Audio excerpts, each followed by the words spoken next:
Why was the acting infinitely better this episode? Like, was this episode filmed first when they all had tons of energy and were super stoked on doing Hawkeye? Because it's crazy. Or maybe it was the last episode they did, so they were like, woo, home stretch, almost done. I don't know. Anyways, let's talk about episode 5 of Hawkeye. Jeremy Renner, in general, killed it.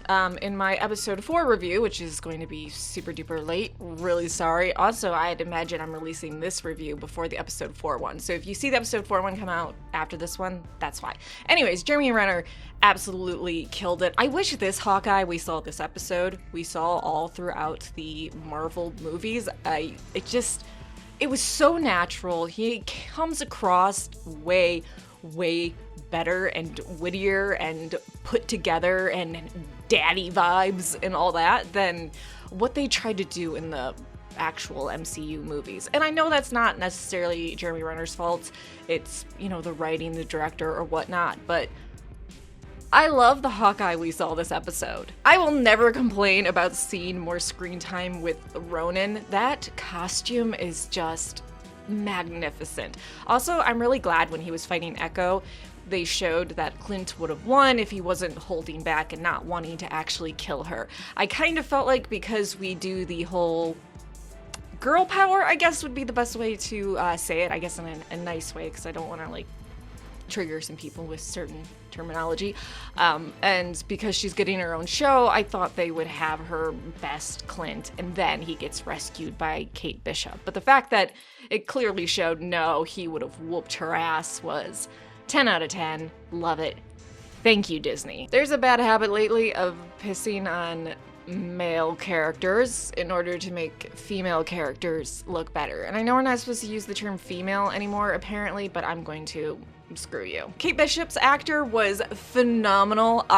She killed it. The acting chops. I love the conversation between her and Yelena in her apartment. Though let's be honest with each other, 100% honest. Yelena stole this episode. I liked her in Black Widow. I thought she was a lot of fun and adorable, but in this episode, she took it to the nines and just, wow. That entire conversation, her dialogue, her facial expressions, her body language, I loved it. I actually rewatched the scene of them in the apartment talking 5 times. And I know that's a little excessive, but, I'm elderly. I don't have a lot of time left, okay? Let me do things that make me happy. But speaking of Yelena, and I'm not trying to diss on the Black Widow movie. I thought it was an average movie. I think there were definitely parts they messed up, like Taskmaster. They really just pissed on that character. But why does it feel like Hawkeye is more of a proper heartfelt send-off to Natasha than her own solo movie was? What happened? This is the send-off to her that we deserved, and she deserved too. Okay, so a lot of big reveals this episode. One, we found out that Yelena does want Clint dead, but she is killing him or trying to kill him based off of an assignment she was given. 2, we figured out that Eleanor, Kate's mom, was the one that ordered the hit, and she is working for Fisk. And 3, Kaza was the dude that tipped off Fisk to kill Echo's dad that night. Or tipped off Ronan, rather, sorry. Which makes me really sad because off-brand Jon Snow is just so adorable and I really like him as a character, and Maya's going to kill him. She's absolutely going to kill him in the finale, and darn it.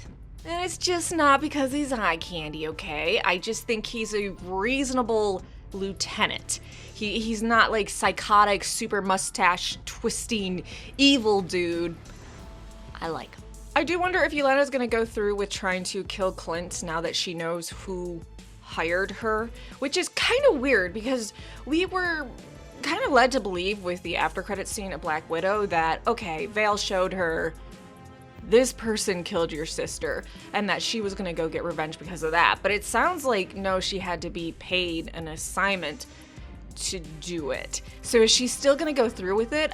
Because I have a lingering sense of dread that Hawkeye will be killed in the finale. It really seems like the MCU Disney is trying to push aside the older actors to put in younger, more fresh ones. And ones that they probably can pay a lot less. Now Fisk, I know they announced a bit ago that we were getting the Netflix actor into the MCU, and we also have Charlie Cox as Daredevil. I don't know if we also have Karen and Foggy coming back. I don't know if that was absolutely confirmed or if that was just me making it up in my head, but I love that they are willing to take some of the Netflix Marvel characters and bring them to life and put them in the MCU. So Disney, very cool. Thank you, because honestly, this is the Fisk we deserve, and he needs to live on as Fisk. He is Fisk. I unfortunately didn't get to see the reaction to Fisk being revealed because of me working, so if you saw some of the reactions, let me know how crazy people went seeing, oh my gosh, it's now canon. He exists in the MCU in their main universe. I think we all saw Kate's mom being a bad guy. I mean, they really were taken from comic book lore, and I enjoyed the twists they had put on it. And if you really want to get, and I'm not saying I thought this because I thought Jack was actually a bad guy, it was a pretty obvious twist that, oh, they made Jack seem like a bad guy, but in reality he wasn't, and Eleanor was kind of setting him up and marrying him out of a bigger plan. So kudos to you. I think that was a great plan, Disney, which again, I absolutely fell for. I'm not saying I was the super smarty that was like, oh, I knew all along they were setting Jack up to be the bad guy, but he actually was, and I thought he was. But I also thought from the beginning Eleanor was going to turn out to be a bad guy, so I did get that right, okay? Give me something. Now here are the big questions for the finale of Hawkeye. 1. Are we gonna see Fisk just absolutely decimate some people, or is that all we get to see of him? 2. Is Clint gonna die? 3. How epic is it going to be when their costumes are revealed and they wear it together to finally put everything to bed? And 4, do you have all the suspense taken out of Maya/Echo dying because we know she got her own solo series? Although I guess Black Widow died, but then she got her own movie, so they could do an origin story, but I doubt it. So yeah, like, subscribe, let me know what you thought about this episode in the comment section down below, and are you sad that off-brand Jon Snow is for sure going to die next episode? Because I am devastated. My heart is broken.